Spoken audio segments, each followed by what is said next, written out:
I'm Tracy Sabol. Tonight on EWTN News Nightly, deadly day. Israeli airstrikes target Hezbollah, leaving hundreds of people dead and forcing Lebanon into emergency meetings. How the White House is responding, plus analysis of the rising tension from Middle East expert Gershon Baskin. Plugged in. Pope Francis reminds the faithful of the true definition of power. And hats off to them. Why thousands of motorcyclists flock to a beloved Marian shrine in Portugal. These stories and more tonight. From EWTN, the Global Catholic Network, this is EWTN News Nightly. Thank you for being with us on the Feast of Padre Pio. Our top story tonight, as Israel launches hundreds of airstrikes on Lebanon, Prime Minister Benjamin Netanyahu is putting civilians there on notice. It comes on the deadliest day of the conflict since 2006. I urge you, take this warning seriously. Don't let Hezbollah endanger your lives and the lives of your loved ones. Don't let Hezbollah endanger Lebanon. Please, get out of harm's way now. The warnings have led thousands to flee southern Lebanon, causing panic and traffic jams. The onslaught of airstrikes has resulted in hundreds of deaths and thousands of injuries. The Israeli military says it hit around 800 targets while going after Hezbollah's weapons sites. In response to the devastation, Maronite Patriarch Cardinal Bechara Boutros Ray expressed profound sorrow over the attacks, calling them unprecedented and devoid of humanity. This comes as the Iranian president has accused Israel of seeking a wider war in the Middle East and laying traps to draw Iran into a wider conflict. Well, the Pentagon says it is sending more U.S. troops to the Middle East in response to the growing violence. This comes as President Joe Biden welcomes the president of the United Arab Emirates to the White House for talks. Topics include the ongoing war in the Mideast and the brutal fighting and famine in Sudan. Neither conflict shows signs of coming to an end. White House correspondent Owen Jensen reports. Owen. Tracy, no word tonight specifically on how many additional U.S. forces are headed to the Middle East. That number is reportedly small, however. With 4 months to go in office, President Biden is dealing with several global conflicts: the Middle East, Ukraine, Sudan, and more. Whatever conflicts that don't get resolved soon will land on the desk of either a new President Trump or a new President Harris. On the south lawn of the White House, President Joe Biden welcomes United Arab Emirates President Sheikh Mohammed bin Zayed Al Nahyan for a bilateral meeting. Sir, can you get a ceasefire done in the Middle East before your term is up? With war raging in the Middle East and Sudan embroiled in a violent conflict facing famine, with fears that millions of people could die from hunger, the two leaders sit down to discuss the global crises. I've been briefed on the latest developments in Israel and Lebanon. My team is in constant contact with their counterparts, and we're working to de-escalate in a way that allows people to return to their homes safely. President Biden was asked just yesterday if he's worried about rising tensions in the Middle East. Yes, I am, but we're going to do everything we can to keep a wider war from breaking out, and we're still pushing hard. The U.S. ambassador to the United Nations says Hezbollah has been supporting Hamas, so a ceasefire deal would help on both fronts. Our message is, let us get to a cessation of hostilities in Gaza, and that will hopefully bring an end to all of this. Meanwhile, this past weekend, President Biden invited world leaders to Delaware for a meeting of the Indo-Pacific group, the Quad. We're democracies.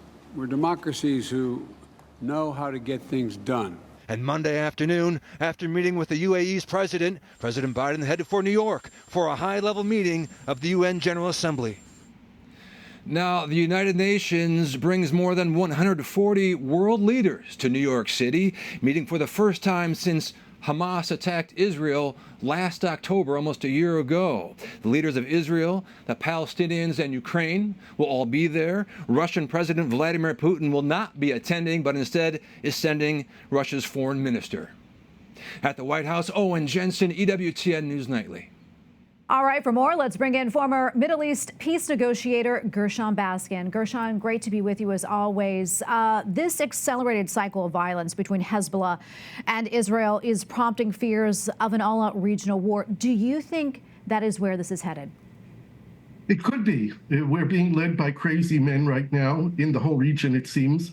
that don't understand that what needs to happen is ending the war in Gaza to end the war between Israel and Hezbollah and de-escalate the region and move into a political process that will solve the problem of Lebanon and, of course, begin to put the Israeli-Palestinian conflict on the track toward negotiations. But the first thing that needs to happen is ending the war in Gaza, because without that, Hezbollah is not going to stop shooting at Israel, and Israel won't stop retaliating. Gershon, is there anything at this point, do you think, that the U.S. can do to try and engage both parties and lower the temperature? The key is in the hands of the United States. In fact, President Biden has to understand that he can use American leverage on Israel to get a deal done. Hamas has put a deal on the table. They've transferred it from me. I've sent it to the president. It's gone to the Qataris and the Egyptians and the Israelis.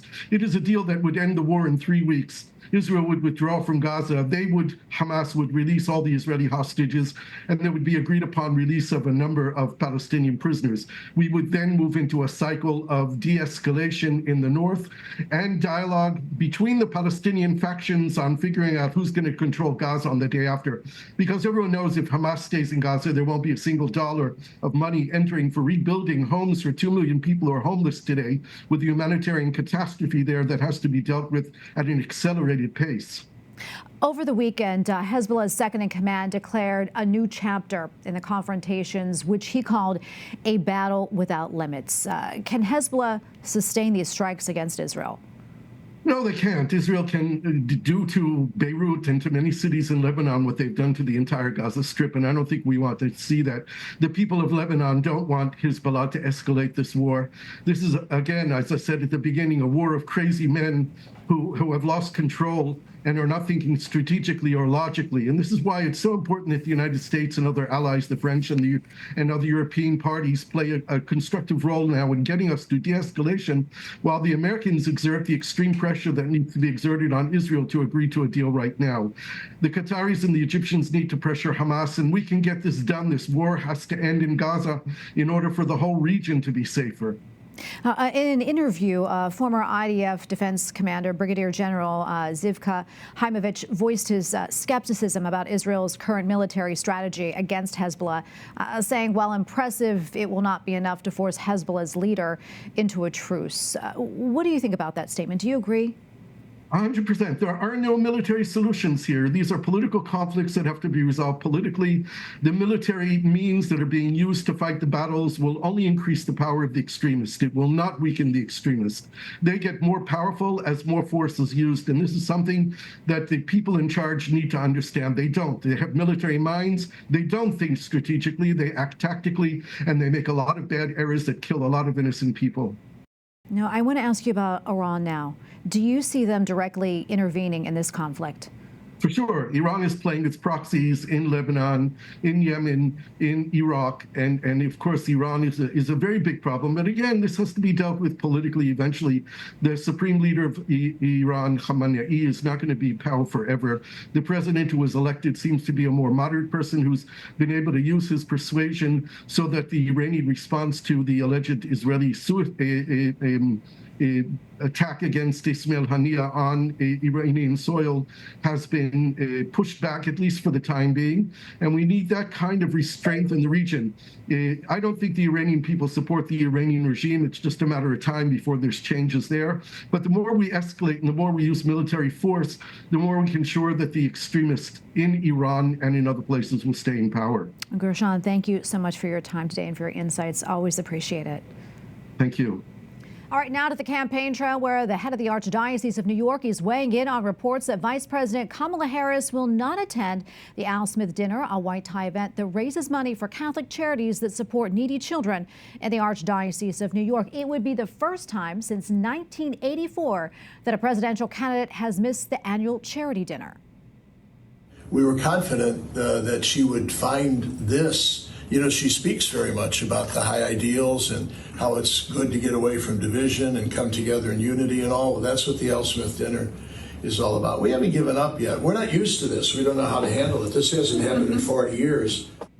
Cardinal Timothy Dolan also says that Democrat lawmakers in New York are reaching out to the vice president's team to see if they can convince her to attend. The dinner typically brings together both candidates for president, and the dinner is named after Al Smith, a four-time governor of New York who in 1928 became the first Catholic nominated by a major party to be president. Well, imagine betting on who's going to win the presidential election or a state Senate race. It could soon be legal. U.S. Appeals Court is reviewing whether it's going to allow a bet startup company, Kalshi, to take bets on elections. Several lawmakers are worried about election integrity. Capitol Hill correspondent Eric Rosales joins us now with that story. Eric. Well, good evening, Tracy. Yes, Kalshi means everything in Arabic, and if you go to the betting website, you can literally bet on everything from wagering on the price of gas to whether it's going to rain in New York City this month to even if NASA is going to land on the moon before 2027. But now the company wants to bet on U.S. election outcomes. That decision is now in the hands of a federal appeals court after a lower court struck down the decision prohibiting the company from taking those bets. Lawmakers are concerned. I don't think this has been a good trend in society where we just opened up gambling and made it available online. So I'm not particularly supportive of the fact that ends up being the wild, wild west when it comes to elections as well. With the explosion of legal online gambling, some things have remained off limits, like betting on the outcomes of U.S. elections. But betting on U.S. elections is widespread throughout European websites. Many of them currently give Vice President Kamala Harris a slight lead over former President Donald Trump. Congressional leaders tell me they don't want election betting legal here. I'm definitely opposed to that because you could have forces that gamble on an election and then try to use money to make things go their way so they can win on the bet. I'm not inclined to like gambling on those races, but people are gambling now on the craziest things. So I haven't really evaluated how harmful it is, but it doesn't sit well with me. The independent agency which oversees legal gambling agrees. U.S. Commodity Futures Trading Commission issued a statement, quote, "An explosion in election gambling on U.S. futures exchanges will harm the public interest." But Congresswoman Alexandria Ocasio-Cortez says she's not ready to roll it out. I would say that is subject to our thorough debate and processing here, but in general, I do think that the online gambling industry does merit being looked at. Democratic Senator Jeff Merkley isn't waiting. The Oregon senator has already introduced a bill to ban election gambling for all races from national to local. The appeals court decision is likely to come soon, but the issue will likely be decided by the U.S. Supreme Court. Tracy? Well, Eric, I know you're also following the latest developments on funding the government, which is set to expire next Monday. What's the latest on that? Well, Speaker Mike Johnson wants a floor vote this week on the temporary agreement that would keep the government funded until December 20th. But that bill still has to get through the Rules Committee tonight. And that's not even certain because several Republicans don't want another CR. They want true cuts in government spending. Now, this CR does not include any part of the SAVE Act, the election security proposal backed by former President Donald Trump, which would require everyone registering to vote to prove citizenship. Now, it would also include millions for the Secret Service in the wake of the assassination attempts against former President Donald Trump so the agency can hire and train more agents. Now, I did speak with Speaker Johnson about trying to convince Republicans on the Rules Committee to pass it.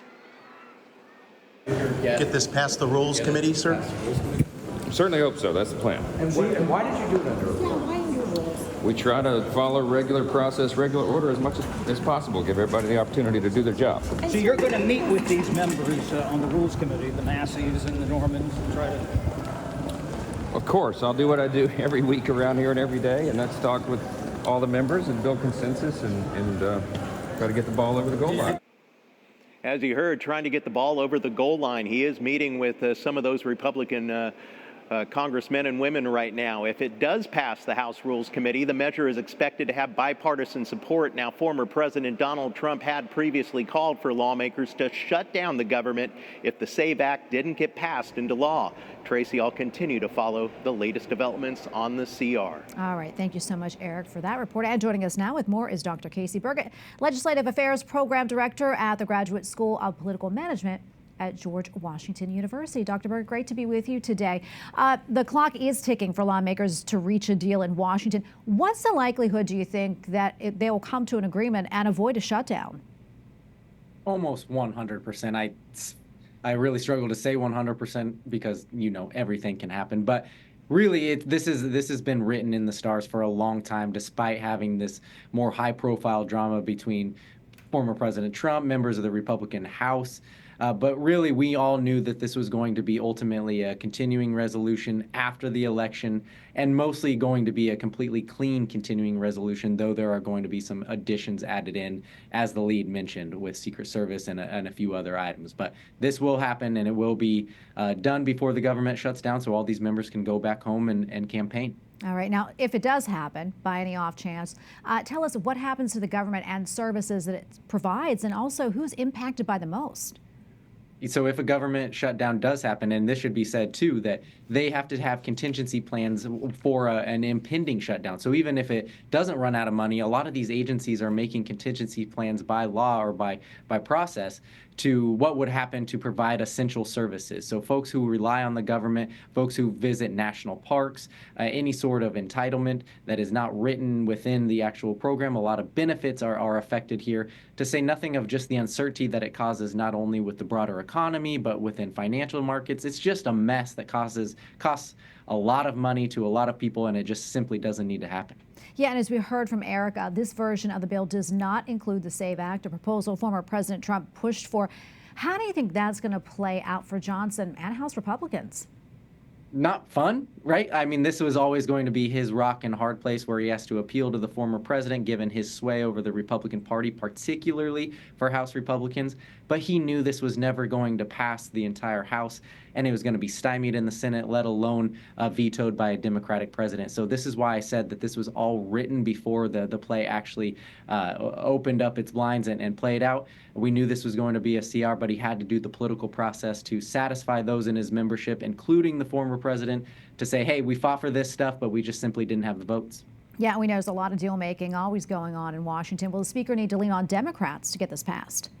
Absolutely. This was going to have huge bipartisan majorities. That will be true depending if they get through the Rules Committee, or they might even bring it up under what's called suspension of the rules, which is basically nerd talk to say, hey, this is non-controversial anymore. Let's just rack up the votes, and you'll see a huge amount of Democrat support there. Once it reaches the Democratic Senate, it will get a huge bipartisan majority there as well, and then President Biden will sign it almost immediately. All right, final thoughts on this.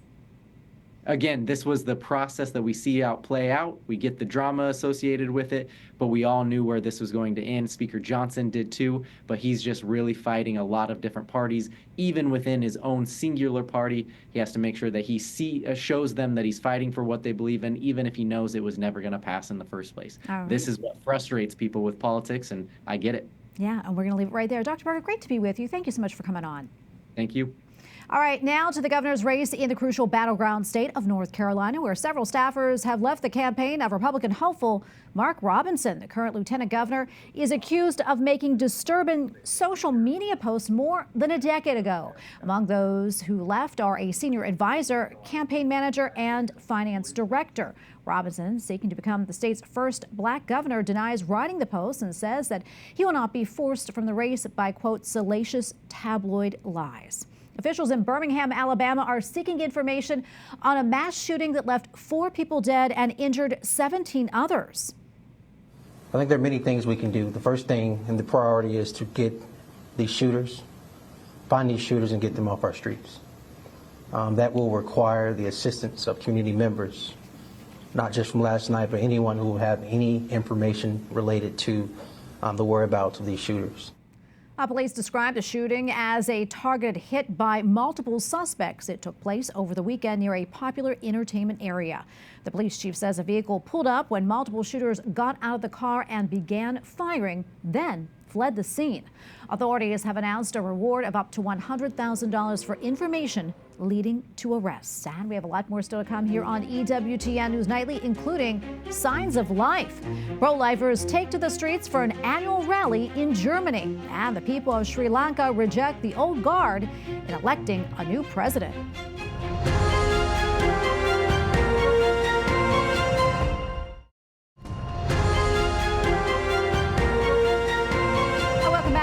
Lanka picks a new president, Amara Kumar Dissanayaka, while rejecting the old political guard. The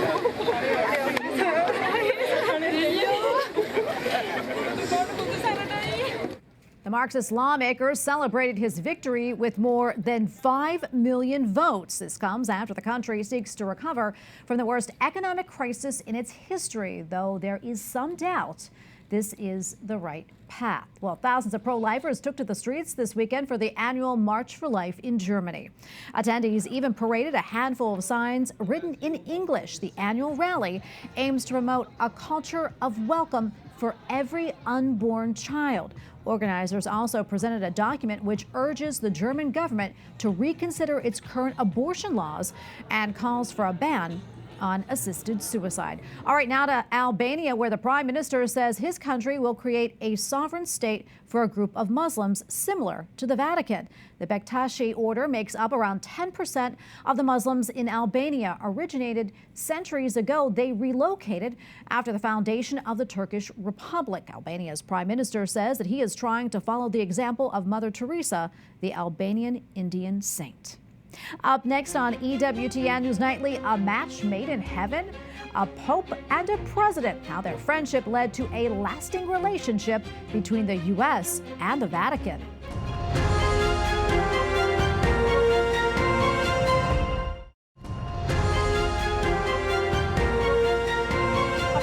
Are set to consider measures that would redefine marriage. Voters in California, Colorado, and Hawaii will weigh in on whether to remove the traditional definition of marriage as between one man and one woman. In 2020, Nevada became the first state to repeal its constitutional amendment, saying marriage is between a man and woman. Pope Francis reminds the faithful that true power is taking care of the weakest among us. Il vero potere è prendersi cura dei più deboli. During his Sunday address at the Vatican, the Holy Father adds that truly great people always look out for those who need help, and asks how many people suffer and die simply because of power struggles, and says even our Lord was rejected, but later was risen to new life, giving us a living and hopeful example. While diplomatic cooperation between the Vatican and the U.S. dates back centuries, formal relations were established relatively recently. And now the two are commemorating the relationship with a stamp of approval. EWTN Vatican Bureau Chief Andreas Tannhauser has more. The Pope and the President. Two men, one purpose, promoting peace. Here in this holy place. In 1984, they made it official by establishing formal diplomatic relations between the Vatican and the U.S. That same year, the Senate confirmed William A. Wilson as the first U.S. ambassador to the Holy See. The Vatican likewise named Archbishop Pio Laghi as the first apostolic nuncio to the U.S. Put together, but she did it in a wonderful way, and you will. But the relationship between the two states dates back centuries. Indeed, from the founding of our republic, the United States has maintained consular relations with the Papal States, and it wasn't until 1984 that formal diplomatic relations were officially established. The U.S. and the Holy See continue to cooperate on many global issues, such as the protection of migrants and refugees, interreligious dialogue, protection of the environment, and conflict resolution, in particular with regard to Ukraine. That America.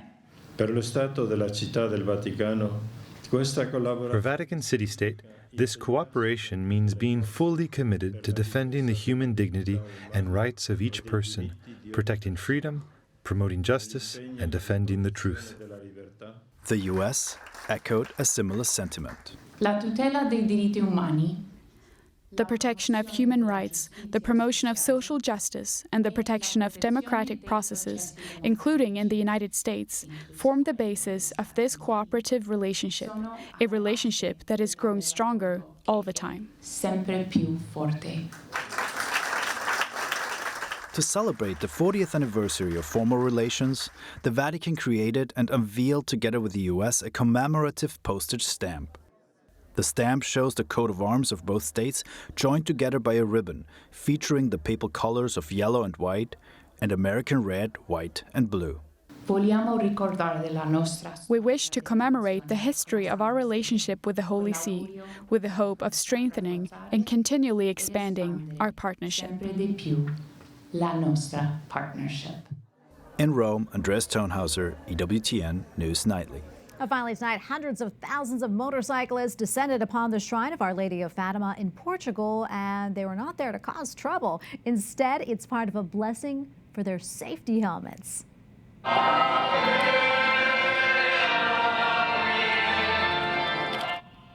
This year's ceremony was the largest ever, with an estimated crowd of 180,000 people taking part. The annual pilgrimage started with a parade, followed by a mass and a blessing. The rector of the Sanctuary of Fatima says many of the motorcyclists come to ask for God's protection through Our Lady for their trips.